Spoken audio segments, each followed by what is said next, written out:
Hola amigos de Historias de Fútbol, hoy quería hacer una comparación entre los 17 campeones de cada una de las Eurocopas. Así que vamos con ello y os explico. Dentro vídeo.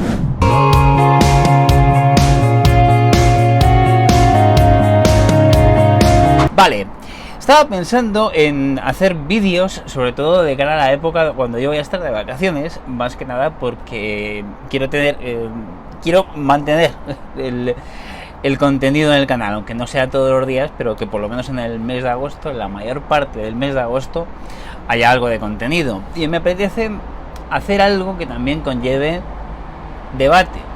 Y qué mejor que debate el hecho de decir o de clasificar distintos campeones, como es lo que quiero hacer en este caso. Es decir, se han jugado 17 Eurocopas en toda la historia.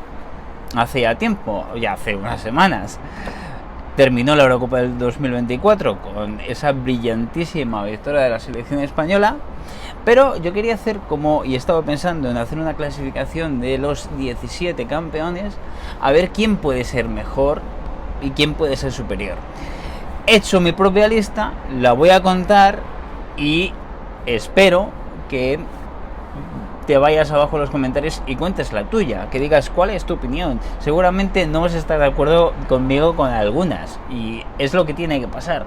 Es decir, si todos estuviéramos de acuerdo con lo mismo, pues este juego no sería lo que es y no tendría la importancia que tiene todo el mundo. Me parece que es un poquito lo más grande que tiene. Es decir, que no hay una verdad universal. Esto no es mejor porque pasó esto y esto y esto.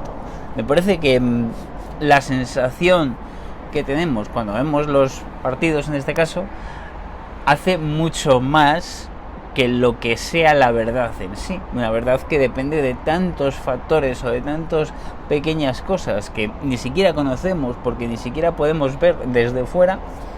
Me parece que hace que exista una divergencia de opiniones, y creo que es algo bueno. Creo que terminar con la sensación de que no podemos o de que tenemos que estar todos de acuerdo me parece que es absurdo.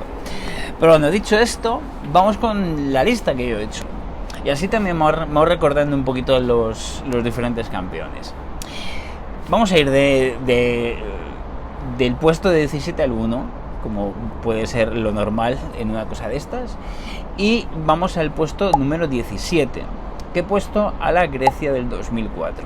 Una Grecia del 2004 que era una selección evidentemente bien organizada, aquella selección que comandaba el alemán Otto Rehhagel, una selección que dio una lección también un poco de cómo hacer las cosas sabiendo que eres inferior, y también demostrando que el hecho de ser inferior puedes tener tus armas de ganar un campeonato de este estilo. Es decir, al final, que Grecia en el 2004 ganara una Eurocopa, creo que es una de las mayores sorpresas que han ocurrido en toda la historia del fútbol. Creo que es así. A lo mejor podemos poner un poquito en ese plano. Es otra buena idea de un ranking, ¿eh? Podemos poner en esa clasificación al Leicester del 2016, que ganó la Premier esa temporada, quizás al Verona de finales de los años 80, que ganó también un Scudetto. No sé, está por ahí un poquito la cosa, pero si nos vamos a los nombres que había en esa selección, o incluso en esa Eurocopa, una Eurocopa que se jugó en Portugal, yo creo que era clara favorita Portugal, porque además jugó la final, pero sorprendentemente la perdió. Y a pesar de todo eso, creo que evidentemente es la selección de menos nivel que ha ganado una Eurocopa, por eso la he puesto en el último lugar. Nos vamos al puesto 16, y aquí he incluido la Dinamarca del 92, una Eurocopa que fue simpática para los daneses, donde el equipo danés tenía también una muy buena organización, pero nombre por nombre no eran un gran equipo. De hecho, en aquella Eurocopa eliminaron por penaltis a una muy buena Holanda, y se cargaron también en la final a una Alemania que, si bien no era la mejor Alemania de la historia, era una Alemania un poquito de entretiempos, porque venían de ganar el Mundial de Italia 90, pero estaban un poquito en medio, un poquito de un proceso de transformación. Yo creo que fue clave también un poquito eso, y aparte la no inclusión precisamente de la selección a la que sustituyó Dinamarca, que era Yugoslavia, que si hubiera sido Yugoslavia la que hubiera jugado el campeonato en condiciones normales, en condiciones sin que hubiera pasado el desastre que estaba pasando en ese país, yo creo que hubiera sido clarísimamente campeona Yugoslavia. Pero bueno, se dieron las cosas así, y obviamente la ha puesto en el número 16. Seguimos. En el puesto 15 he puesto a la Checoslovaquia, que ganó la Eurocopa del año 76. Esta final fue la famosa final del penalti de Panenka. Evidentemente, esta selección checoslovaca, que por cierto lo que más había eran jugadores de Eslovaquia, me parece que era una selección como todas realmente las selecciones de Checoslovaquia de la historia, o prácticamente todas, muy bien organizadas, también un poquito con algo similar, con la sensación de ser un equipo bien trabajado, y además un equipo muy modesto en cuanto a que sabían todos lo que tenían que hacer, que es lo más importante al final, y consiguieron un muy buen éxito frente además a una muy potente Alemania, una Alemania que venía de ser campeona en el 74 del Mundial. Creo que hay que ponerlo en contexto. Fue también una buena sorpresa. En el puesto 14 he puesto a la Unión Soviética del año 60, que ganó la Eurocopa, la primera Eurocopa de la historia, en una final frente a Yugoslavia, por cierto, en una de las finales, bueno, en una Eurocopa un poco descafeinada, porque en aquella primera edición de la Eurocopa, que se jugó en Francia, en la fase final, que constaba solamente de semifinales y final, no participaron ninguna de las grandes. No participó Italia, tampoco lo hizo Alemania, por supuesto. No lo hicieron muchas selecciones que en ese momento sí que podían ser consideradas como favoritas o como grandes selecciones. Sin embargo, pues la Unión Soviética se queda con ese mérito de ser el primer campeón. Y yo le he puesto en el puesto número 14, porque me parece que hay mejores selecciones un poquito en cuanto a nombres. Siguiente puesto, he puesto el número 13, está Alemania del año 80. Una Alemania del año 80, campeona de la Eurocopa, que se jugó en Italia, por supuesto semifinales y final, era la fase final en aquellos momentos, un poquito de entretiempos, que todavía ya no era la gran Alemania de la década de los 70, que fue campeona en el 74. Por eso creo que la he puesto un poco más baja, ¿no? Una Alemania donde además brilló Bernd Schuster, por cierto, que a partir de esa Eurocopa se hizo el nombre para llegar al fútbol español. En el puesto número 12 he puesto a la Alemania del año 96, aquella Alemania de Oliver Bierhoff, por ejemplo, que ganó la Eurocopa de Inglaterra del año 96 con aquel famoso gol de oro del propio Oliver Bierhoff frente a la República Checa en la final de Wembley. Una Alemania que, volvemos un poquito a lo mismo, empezó a dejar de ser... Es que la Alemania de los años 90, después del punto más álgido, que yo creo que fue el Mundial de Italia, realmente no fue muy allá hasta el 98 a lo mejor, 98-2000. Siguiente puesto, el número 11, he colocado a la España del 64. Una España, realmente una buena España. Esta fue la segunda Eurocopa de la historia. Esta final y la fase final de esta Eurocopa se jugó en España. Esta final se jugó en el Bernabéu, con un grandísimo Luis Suárez. Creo que estaba bien puesta. Realmente creo que era un equipo superior a esos campeones anteriores que he nombrado.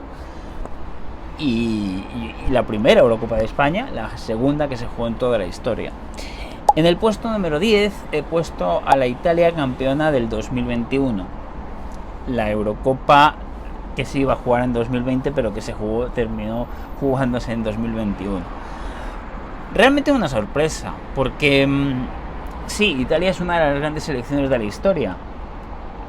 Es algo, y el fútbol italiano es uno de los grandes fútbols de la historia, es algo que no se puede negar, pero tampoco se puede negar que a nivel de selecciones está teniendo una crisis bastante importante. Es decir, el hecho de que no ya se hayan clasificado para 2 mundiales seguidos es una locura, y el hecho de que entre medias hayan ganado una Eurocopa sin tener realmente el gran equipo que han tenido siempre también es otra locura. Una Eurocopa que, por cierto, Italia eliminó a España en los penaltis. Yo creo que hubiera sido muy diferente si aquella tanda de penaltis le hubiera ganado España, ¿eh? Séptimo puesto no. El 9º puesto. Me voy a la Portugal del 2016. Una Portugal que consiguió por fin un título para Cristiano Ronaldo, un título importante, más allá también de la Liga de Naciones, que también consiguieron. Una buena Portugal, realmente. No una grandísima selección, pero creo que sí, una muy buena Portugal.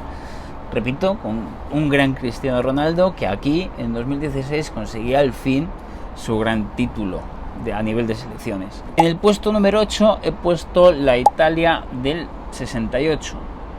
Esta era la tercera Eurocopa de la historia. Se jugaba en Italia, semifinales y final.